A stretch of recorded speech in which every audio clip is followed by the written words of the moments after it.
Okay, where was I? Uh, yeah, so first step is to run the sample in order to get the IR spectrum. And then the next step would be to interpret the IR spectrum so that you can sort of like identify, okay, what is the uh, functional group that is present in the compound. Okay, one of the basic properties or application of IR instrument or IR spectrophotometer is to actually identify functional groups that is available in a compound.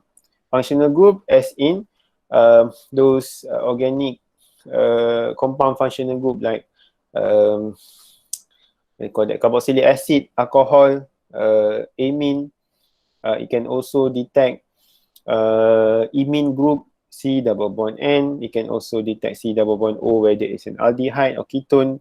The CH3 symmetric, asymmetric stretching. So there are a lot of those groups, okay, that you can identify actually from the spectrum. Later below there are example.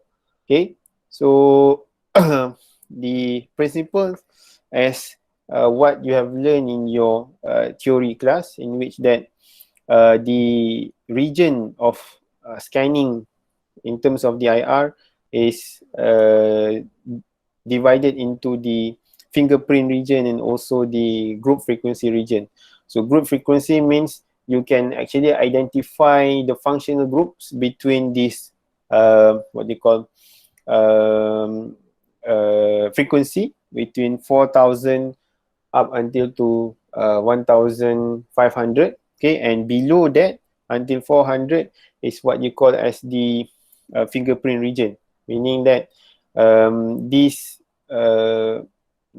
between this frequency, the peaks that will come out will correspond to that particular compound only. Okay, while for the fingerprint, you will see common peaks that can be identified to various compounds. Like for example, the OH stretching, it will normally appear at around 3,000 up to maybe 3,200, 3,300. So you can say that it is an alcohol, but you can't pinpoint what is the structure actually. And then, but in terms of the fingerprint region, it is more specific to that particular compound. So on the procedure, so before you can actually start to do the analyzing process, you must have a sample. Okay, that sample for IR, it can be either solid, it can be liquid, or it can be gas. But the one in our lab can only cater for solid sample. Okay, but because for liquid and also for gas, the attachment apparatus or the sample holder will be different. Okay, but most of the time the sample will be solid. So you have to you need to have the sample ready. Okay, then switch on the IR spectrophotometer. Okay, once you switch on the IR instrument, okay, the machine will tend to self calibrate. Okay, it will do some like checking, okay, whether all the lamps are good, the slit, the mirror, all those tiny components are okay.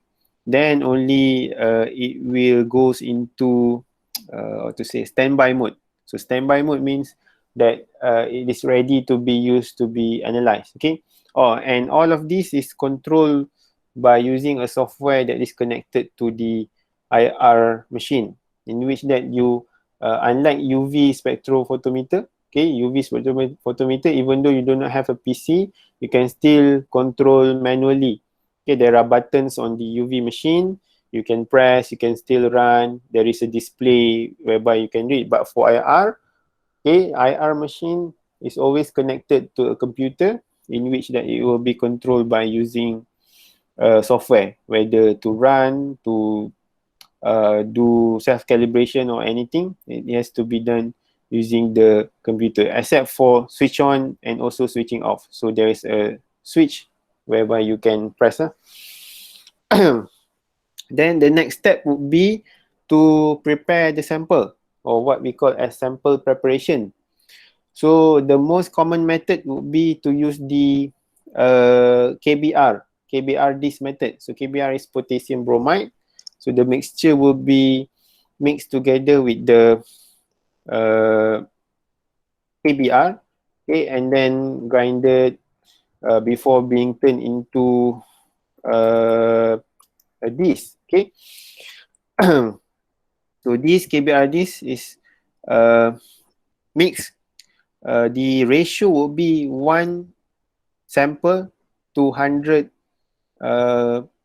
what do you call that, KBR, meaning 1 part sample, 100 parts KBR. So just a tiny bit of the sample is needed, and then you have to mix with the potassium bromide and grind together. Grind using a mortar and pestle, and that mortar and pestle has to be made out of marble. Okay, on the IR instrument, there is a special mortar and pestle over there. You cannot use the ceramic one that what do you call that, the white color. So the marble normally is black, I think, black color, because you want to have a smooth surface. Okay, smooth surface. So that's why you use the marble mortar and pestle. So you have to grind and make sure it is homogeneous, because the KBR disc is the color is white. Let's say if your sample is maybe blue, just a tiny bit of blue you mix it together with all those white will turn the whole solid powder into like maybe light blue. So you have to make sure all of the sample is homogeneous before you can put it into the hydraulic press, okay, to form this tiny disc, okay. So the disc is very the size is like duit 1 sen, if you still remember the coin of 1 cent. Okay, the size is like that, but the thickness is very thin, okay, and the disc itself must be translucent.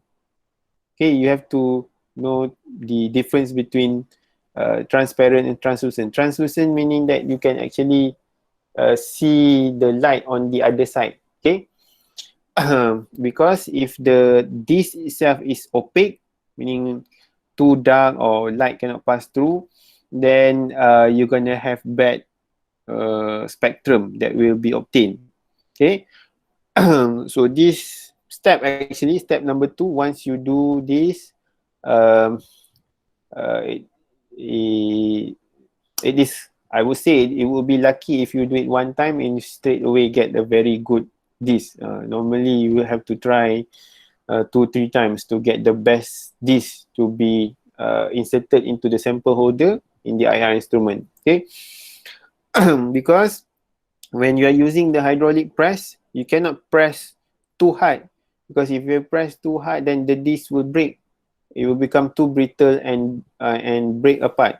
So the amount of pressure applied while punching the powder itself to form the disc has to be just enough, okay. And this can be achieved by try and error, okay.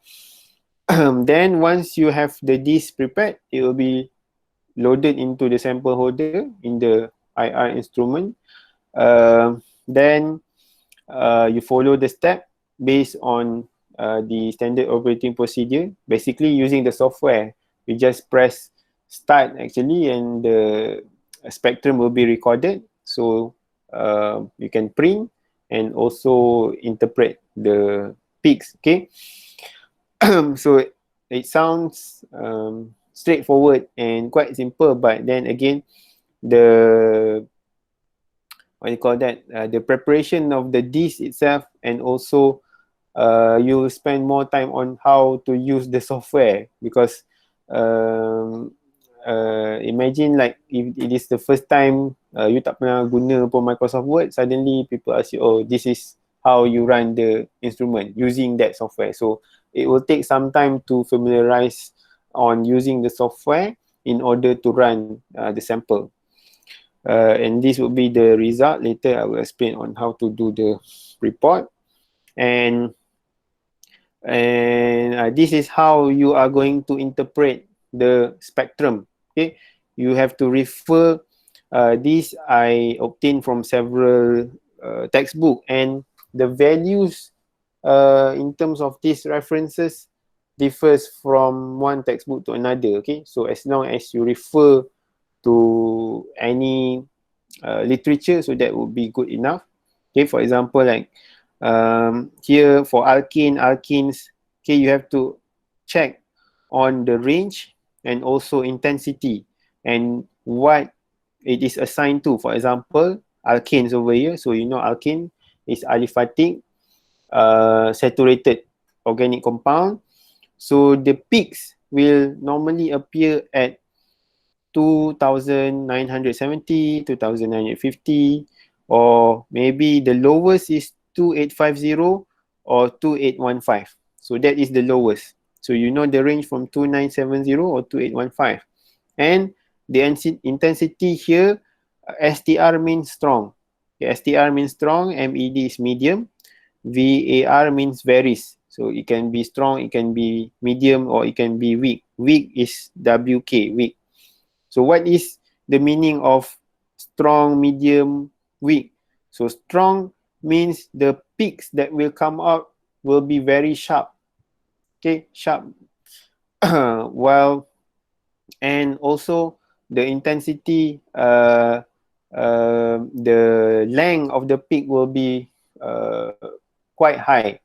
Okay, for IR spectrum, the spectrum will be inverted, meaning that the peak will point downwards. Okay, dia bukan naik ke atas macam UV. Okay, dia akan tunjuk ke bawah. So the peaks of strong or strong peak, it will reach almost down here. Okay, up to this level. Medium will be here, and peak will be like 1/4.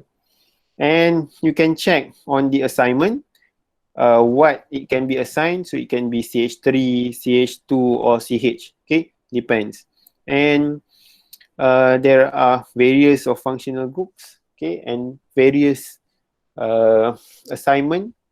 So for aldehyde and ketones, 1,700 or probably could be as low as 1,600, but that is for amide. So you have to check all of this in order to assign the each of the peaks. And we don't assign all of the peaks. Okay, if you see an example of IR spectrum, okay, there are sometimes you can see the very strong peak, but there are also tiny peaks that is available throughout the spectrum. What we try to do is to actually assign peaks that is most significant, okay, not just all of the peaks. So these are just references in which that you can see later on. Okay, now I want to show the material that I have posted. Okay, first thing, we will see on the preparation of sample. Okay, the sample preparation. The first video I want to show is the preparation of sample. So this is for solid and also liquid sample preparation. You will need the potassium bromide located in the desiccator. The first step in preparing your sample is to zero the balance with an empty weight.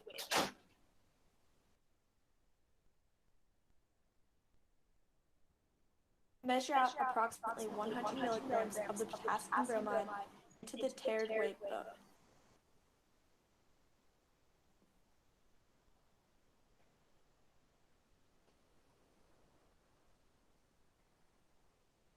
We initially had too much and had to remove some of it to get the correct amount. You should do the same to get as close as possible to 100 milligrams.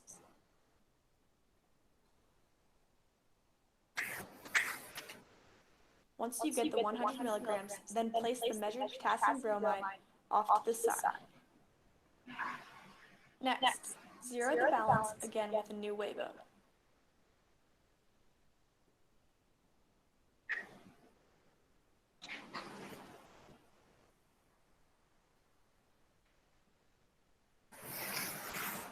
Measure out 0.1 to 10 milligrams of your solid sample.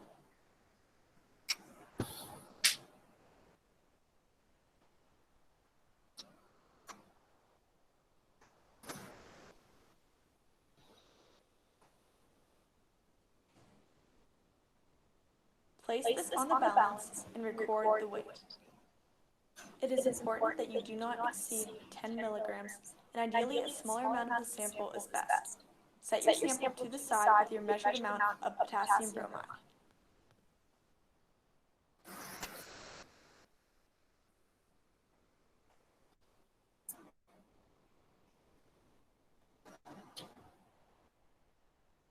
Combine the measured amounts of potassium bromide and the sample into the mortar. Use the pestle to grind two solids together. Do this for about 20 seconds so that both solids are mixed evenly and ground well. So that is the marble, mortar and pestle. That's what it looks like. Next, to prepare the bowl, screw in the bottom screw, being careful not to over-tighten.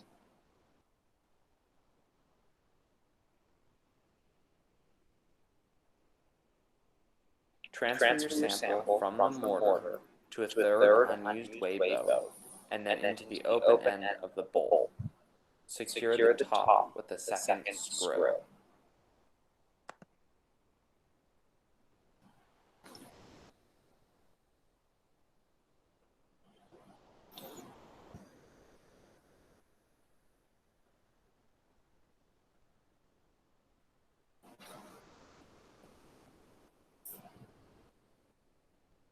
Move the bowl to the clamp and secure in position.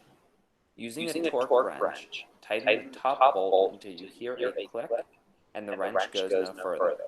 Set a timer for 1 minute and let the bolt sit until the timer expires. Rotate the top of the torque wrench in the meantime so you can unscrew the bolt later. Place it back on the screw and bolt and push until the bolt releases. Keep rotating until the top screw is removed.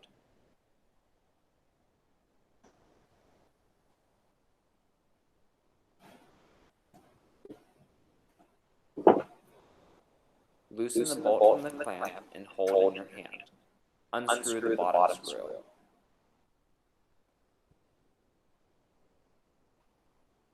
Tap the sides of the bolt on the lab bench to remove loose particles. Walk your bolt over to the IR and place inside, making sure that the opening is exposed on both sides and can allow the beam to pass through. Turn the IR on and make sure a background scan has been run without the bolt in the machine, and then hit scan.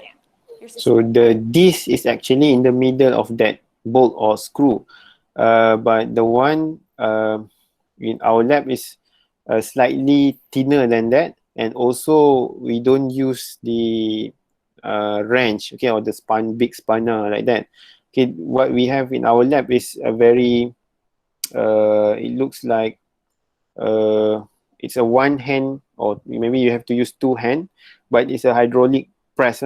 In another video, I will show the tools is similar to the one that we have in KPGUC. Spectrum will be produced.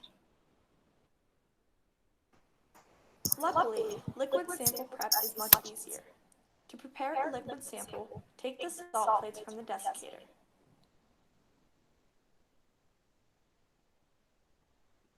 Then rub the salt plates on the surface to clean them.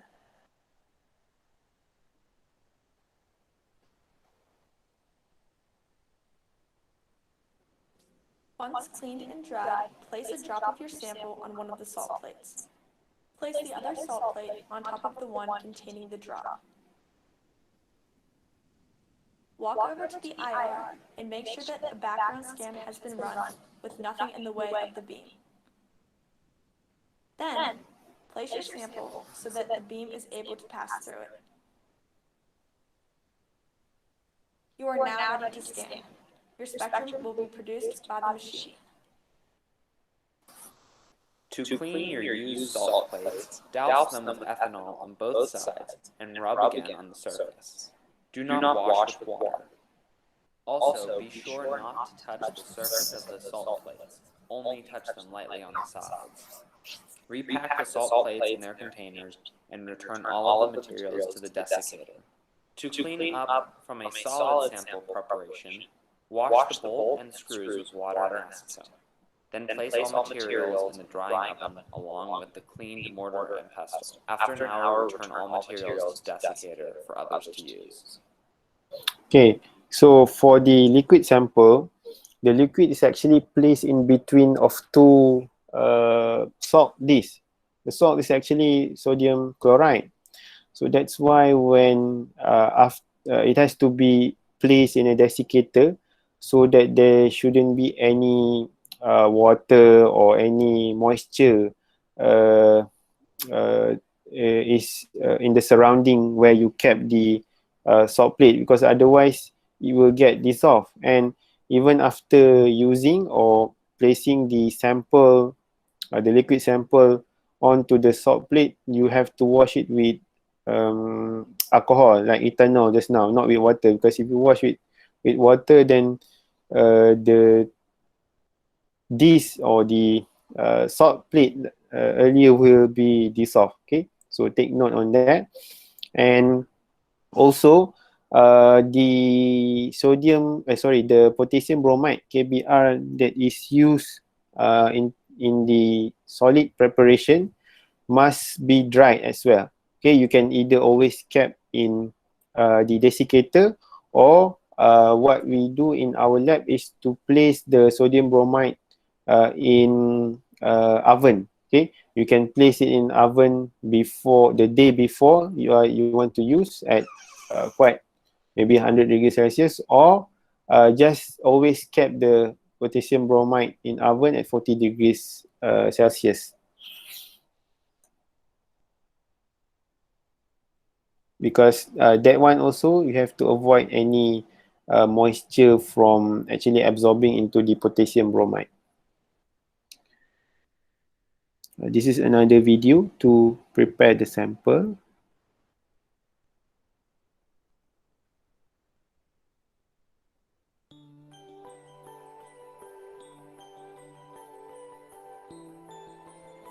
One technique to prepare a sample for IR spectroscopy is to make a new mole. A small amount of compound is ground to a very fine powder using a mortar and pestle.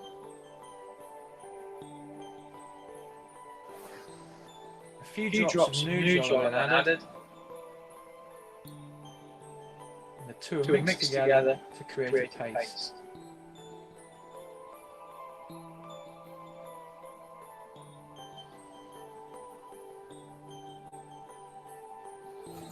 The sample is then transferred to potassium bromide discs. These are very moisture sensitive, so are stored with a drying agent. To be handled with great care to make sure they don't come into contact with moisture or water, otherwise the discs will dissolve.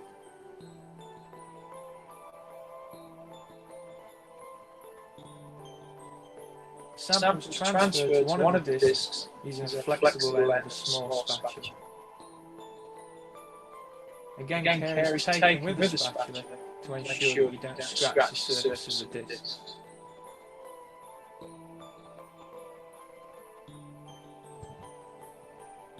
The two discs are then pressed together to create a film.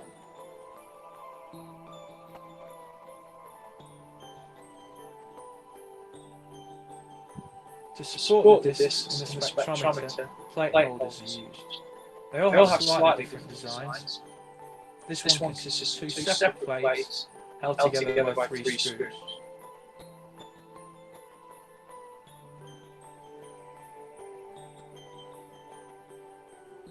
The screws are tightened one by one to ensure the pressure is applied evenly across the plates.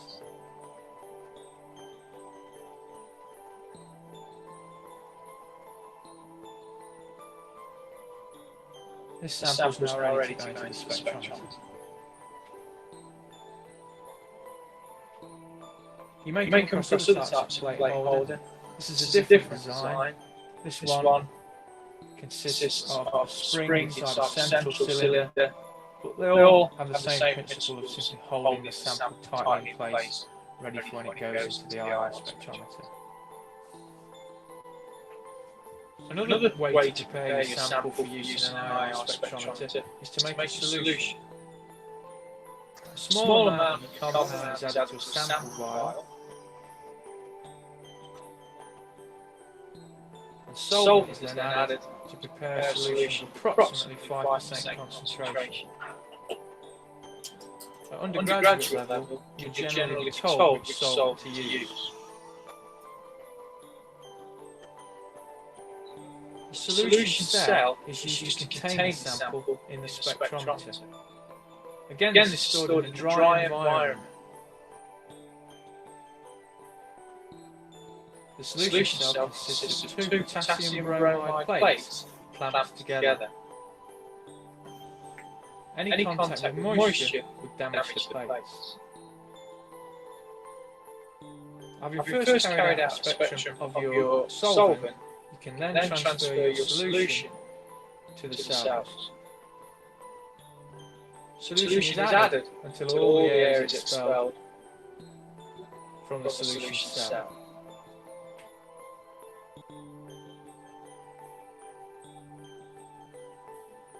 Small plastic plugs are then used to make sure none of your solution escapes.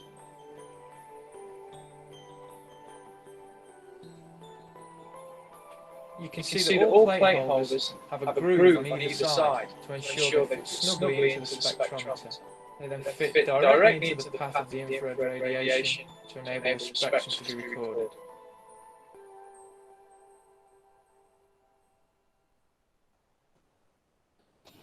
So the first method earlier, okay, in this video that you see is another type of sample preparation, which is what we call as nodule method. So the samples actually mixed together with mineral oil, okay, to form sort of like a paste, and it is placed again using the same salt plate as if you are you call that preparing the liquid sample. Okay, so now after seeing the sample preparation, we will look into the IR instrument. Okay, wait, I want to show the IR machine first. So the one that we have in our lab is the same as in this video, which is from Shimadzu as well. Okay, IR tracer 100 FTIR spectroscopy.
Okay, so that is how the IR machine or instrument actually looks like, and it is from Shimadzu, but from the first two videos earlier, so you can see that there are other brands for the IR instrument, like from PerkinElmer and also Bruker. Okay, then I'll show you one of the example of the analysis itself. Let's see this one.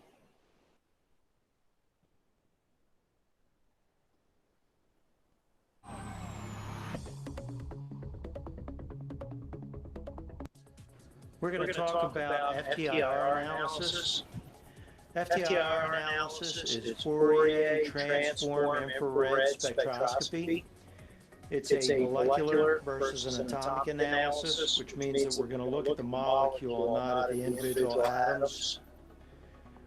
It's qualitative versus quantitative. However, you can do quantitative analysis with it, but at laboratory testing, we simply do qualitative.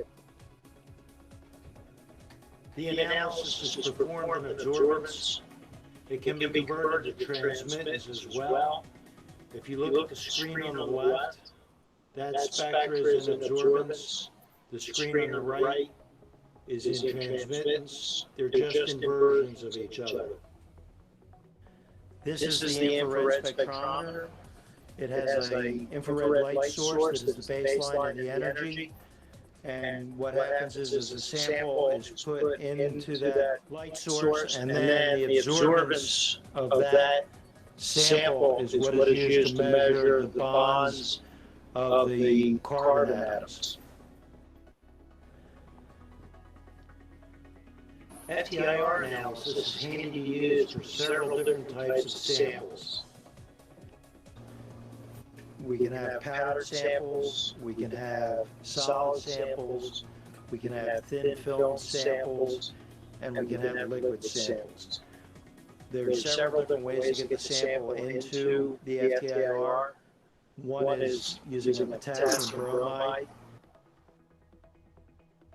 along with a powdered sample, screw it together and press it into a pellet, and then we put that pellet on the rack that will go into the light path, and we shine the light directly through there. Another way is with a thin film. If the sample is already thin, or it can be pressed into a thin film, we put it in this cassette, and then we put the cassette in the light path, and we read the analysis from that. We can also do Nujol, which is liquids. They're placed on sodium chloride plates. Put two of them together with the liquid between it and shine the light path through there, put it in that holder, and we can measure that material in liquid form through the glass plates.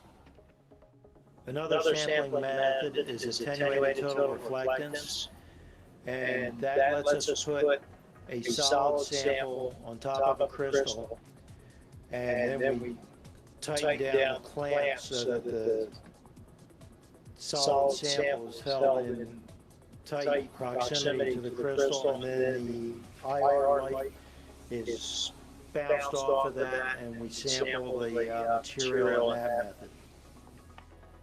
The first So just now he's showing another method, which is the ATR, the attenuated total refractance. So that actually requires the IR instrument that you have, or the one, for example, in our lab. Okay, you need to attach another extra accessories to it, so that you can use the ATR method. So the ATR method is one of the most convenient in terms of doing IR spectroscopy, because the sample preparation, you don't need to do any sample preparation. Okay, for example, if you have a solid sample like just now what he shows, you just take the sample and place it on top of the holder there and clamp it, and you can just straight away run the analysis, okay, without mixing it with potassium bromide or you have to dissolve it in liquid or nujo, so no need to do that. Straight away run the analysis. But the downside of it is that the cost of that extra accessories of the ATR is quite expensive. The last time, I think back in 2014, when I was in my previous workplace, to buy that attachment is about 80,000 ringgit. Okay, you can buy a car probably with that money, not including the IR spectrophotometer itself. That one is another couple of hundred thousand probably. So just the attachment itself is 70 to 80,000 ringgit. So it costs, but then again, it can cut short your analysis time, because once you put it, you run, you immediately get the spectrum. Okay, and then you can redo for another sample. The one of the reason the thing is so expensive, because at the bottom tip of you see that there's a clamp. You see on this video, there's a clamp over there. Below the clamp, or the sharp pointy thing at the bottom, there's one diamond actually. So that diamond helps to reflect the IR light, okay, through the sample. So that is one of the costs, the reason why the price is quite expensive. Material in that method, so that that can be subtracted from the spectra that Oh, we get. okay. The first thing that we're going to do when we do an analysis is gather a background spectra, so that that can be subtracted from the spectra that we get. So before you can run the sample in IR analysis, you have to do a background scan. So background scan is similar when you are doing, for example, UV. UV-vis measurement is when you do a blank. When you insert a blank sample, or run a blank blank reading. So it is the same as doing a background scan in IR, so that it will deduct the reading of the background environment. So that all we're seeing is the actual sample that's gathered. So this is the background scan.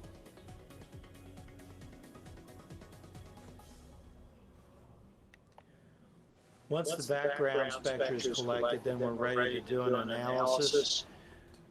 This is attenuated total reflectance mode. We have a piece of material that is supposed to be polyethylene, and we're going to place that onto the spectrometer, tighten down the clamp, and then we'll begin to gather the spectra for that. As you can see, the spectra is being gathered, and from that spectra, we'll then run it through our libraries so that we can determine what the material is. So this is how the result will appear, or the spectrum will appear. So I think this is in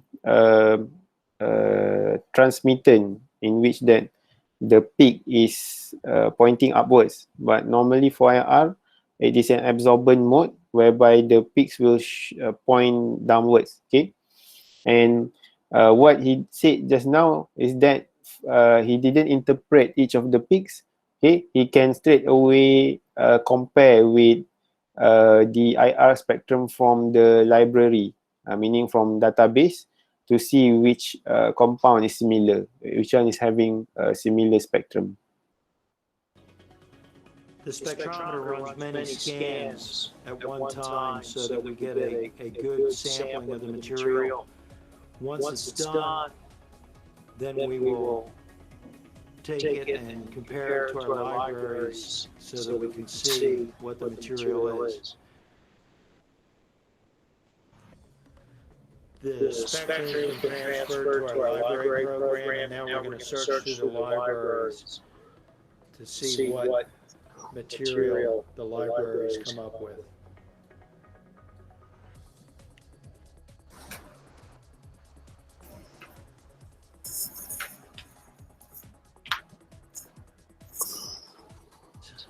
once we've run it through our library, the library has determined that the material is polyethylene. It comes up with the best match first and then decreasing percentage of matches down below. And the best match was polyethylene high density.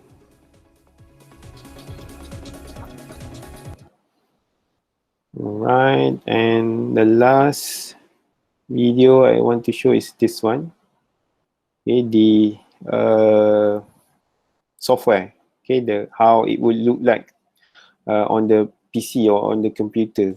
All right, when you load up the IR software, So this is not the same software as what we have in our connected to our IR instrument in KPUC, but the concept is similar. That one is IR solution, okay, made by Shimadzu, because each brand of the IR instrument, they will have their own version of software to accommodate that. give it a few seconds, and it should bring up a new window, which asks you which accessory you're going to be using. And it's the Smart Orbit. So Click I'm gonna fast forward a little bit. reasonably, and it's asking you for a background spectrum. This is So- essentially a blank. Yeah, you have to run the It says background we need to scan. take background, so press OK, and again press OK. And so now it's going to take a background spectrum, which essentially is just the air in around the sample area. So you can see that there are some things in here that are definitely absorbing the IR radiation. So now it's asking us for our sample, and I'm going to add a little bit of isopropanol to the sample area, and then press OK. And so now what will happen is the software will take the IR spectrum of your sample and the atmosphere, but it's going to subtract that background spectrum off of that. And what you're ending up with is just a spectrum of isopropanol. We want to add this to window 1, yes. And we can label the peaks by clicking on this Find Peaks icon, and then clicking to move the black horizontal line up or down. And everything below that black horizontal line will be labeled. So the software will do the what you call that peak labeling for you. Okay?